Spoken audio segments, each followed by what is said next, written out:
السلام علیکم friends, welcome back in new video. دوستو آج کی اس ویڈیو میں جو ڈیزیز پر ہم بات کرنے والے ہیں وہ ہے وائٹ لیگ یعنی سفید ٹانگ۔ تو دوستو بات کرتے ہیں کہ وائٹ لیگ کیا ہے اور ہم اس کو کس طرح ٹھیک کر سکتے ہیں۔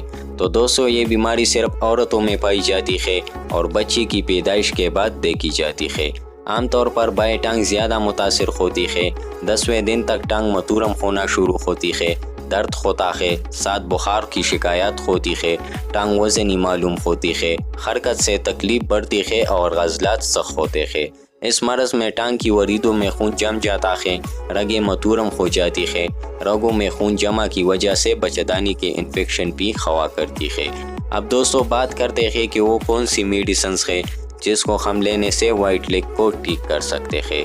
تو دوستو اس کے لیے آپ یوز کر سکتے ہیں ٹیبلٹ پیناڈال صبح دوپہر شام، ٹیبلٹ ڈینزین ڈی ایس صبح، کیپسول ویلوسیپ صبح شام، ٹیبلٹ ڈیکلوران صبح دوپہر شام اور انجیکشن ہیپرین۔ یہ مرض بہت دیر سے ٹھیک ہوتا ہے، خاص طور پر ٹانگ کی سوزش کئی ماہ تک رہتی ہے۔ کبھی دونوں ٹانگوں میں تھوڑا سا فرق مستقل طور پر بھی رہ جاتا ہے۔ شروع حالتوں میں شدید درد ہوتا ہے، اس لیے اس کو کنٹرول کرنا ضروری ہے۔ یہ بیماری زیادہ عام نہیں ہے، اس لیے اکثر معالجین ان کی تشخیص میں فیل ہو جاتے ہیں۔ تو دوستو آج کے لیے بس اتنا ہی۔ اگر آپ میڈیکل سے ریلیٹڈ مجھ سے کوئی سوال پوچھنا چاہتے ہیں تو کمنٹ سیکشن میں پوچھ سکتے ہیں۔ نیکسٹ ویڈیو میں ملیں گے، تب تک کے لیے اللہ حافظ۔